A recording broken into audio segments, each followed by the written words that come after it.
So, John, can you tell us a little bit about the Innocent Lives Foundation? Absolutely. So Innocent Lives Foundation is a nonprofit organization, and our vision is really simple. Our vision is that every child can grow up and live an innocent life. Unfortunately, in the world we live in, that's just not the case. Statistics will tell us that 1 in 10 children will be sexually abused before the age of 18. And so our fight is to stop that, to get in front of it and to cut it off at the source. So we focus on not the children per se, but on the predators. Because the reality is there's a lot of other organizations out there that are doing great work for these children. But our focus is to try to get these predators off the streets and behind bars where they belong.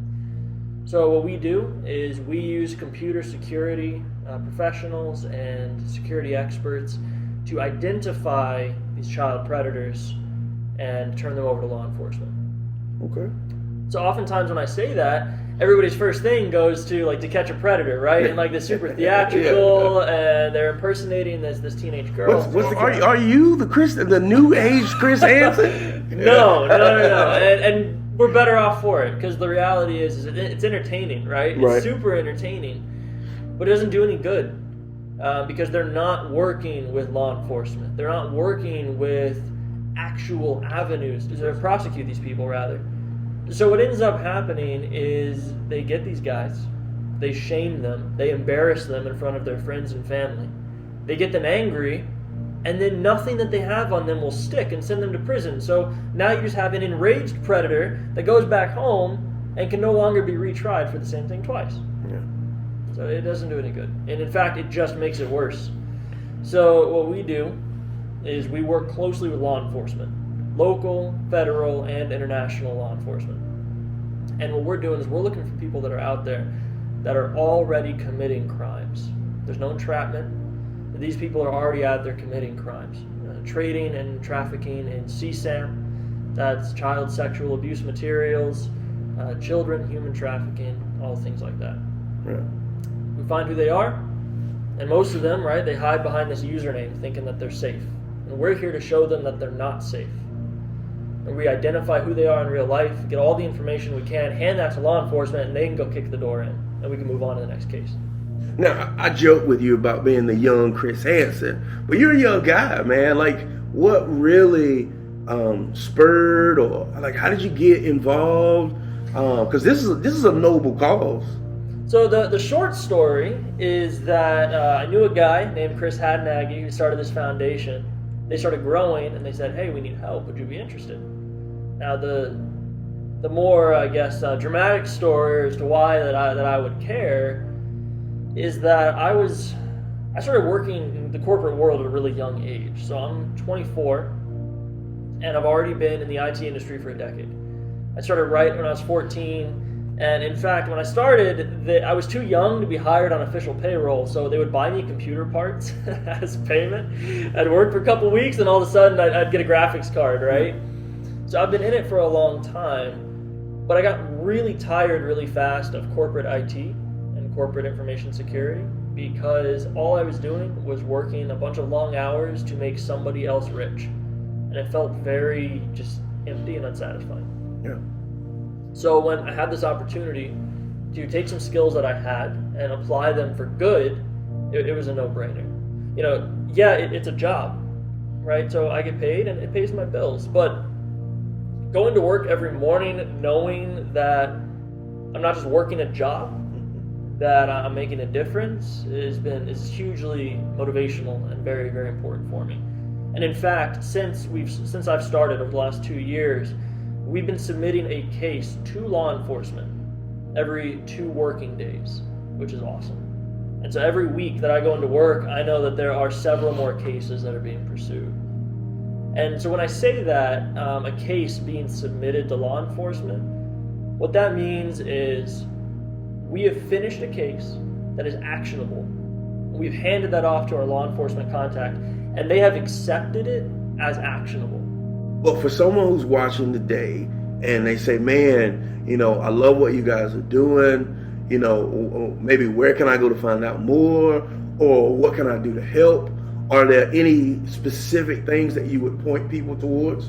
Yeah, absolutely. So first of all, the easy one, right? Go to our website, innocentlivesfoundation.org. You'll find a lot of information about how we do what we do, some metrics, and ways to get involved. But the reality is that the ways to get involved are very broad. You know, obviously, there's the obvious ones, right? Like you can make a donation. But there's also things you can do as a person that can contribute to the cause without giving financially. Get educated being the first part. We have a blog on our website that I would highly encourage you to look at because it talks about ways that you can help if you're a parent, if you're a guardian, but even if you're none of those things. We did one article recently looking for signs of sexual abuse victims. Because the reality is oftentimes these children that are targeted are on the fringes. They're social outcasts. They're looking for friends, they're looking for family, they're looking for relationships. And these predators, they prey on that. Yeah. And so a lot of times these kids, they don't have people looking out for them. So get educated. Look for what those signs are so you can be that person, so you can look out for them. As a society, that is something that we can all do. Everyone has this idea that all the crime on the internet takes place in this mystical area called the dark web. And that's just not true. There is crime, sure, that happens on the dark web, but not most of it. So this is happening on forums. This is happening on chat programs like Kik, right, or instant messaging apps like WhatsApp. And so developing the OSINT skills to look for those signs, to figure out who these people are, and to help us join in the fight, develop those OSINT skills, and then come help firsthand. John, the reason that I'm here and kind of involved is one, I definitely want to spread the word and provide as much, I'm not going to say publicity because I'm not publicity, but exposure as I possibly can. But I get a chance to be involved with something that you guys are doing pretty fantastic with this Barrel Pit Club. So could you tell us a little bit about the Barrel Pit Club? Yeah, so what it was is the brainchild of myself, Shane, our COO, and Chris, our CEO, which was we all love whiskey, right? And our community, a lot of the people that donate to us and support us love whiskey. And what we found ourselves doing was we would get a very generous donation and then be like, oh man, what bottle of whiskey can we send this person, that they'll really love? Because we know that's like their love language, right? That's what they like. And we thought, well, wait a minute. The bourbon community is huge on charity. And there's a lot of distilleries that are giving back to communities. So we thought, how can we get involved with that? So we started reaching out to people. And we've had a great opportunity to start up the ILF Barrel Pit Club, which is where we get together with a group of good people. We go pick a fantastic barrel of bourbon, and we're going to sell those bottles, and all the proceeds are going to go to charity, directly to support the mission. Yeah. I love it. I love one, because it gives me a chance to be a part of that. But also, I think that, it's this whole process from end to end has been just like a creative kind of feel. Like you guys identified a need, you jumped in and took care of what needed to do. When you think about preventing crime and IT, unless it's cybersecurity, you don't really connect the dots. But you guys were able to connect the dots and make a difference. And then sprinkle a little salt on there by adding whiskey into the mix. Yeah. So now you're getting to live out your passion and enjoyment for whiskey and all the things that come with, being with people and community and things of that sort. And the proceeds support fantastic charity. And that's really the thing, right? So we are 5 years old this year. September is our 5-year anniversary. So we're at that hump, right? There's a lot of businesses, a lot of organizations that die off before 5 years. Yeah. But we've made it. We're at 5 years, over right? So we're right at that hump. So we're looking for, as of this point, a lot of our supporters, a lot of our donors have come from the cybersecurity field. Because it makes sense. That's where we started. That's who understands our mission, and that's the volunteer pool that we were looking for that had the skill set we need. But we've got that skill set. We've got our volunteer pool. So now we're looking to grow. We're looking to expand into other areas, and whiskey was just such a natural progression because as someone in the whiskey community, it's good people. Yeah. Whiskey people are good people. You meet a lot of really solid, awesome, down-to-earth people that just, they want to do good. So they have something they've got whiskey, and they always are looking for ways to do good with it. And so it's been a very welcoming community to us. You know, they get the mission. They want to support the mission. Yeah. And so they're using whatever they can to help us. So we've had some very exciting opportunities with the Barrel Pit Club to kind of break into that whiskey community and continue to grow as an organization. Yeah.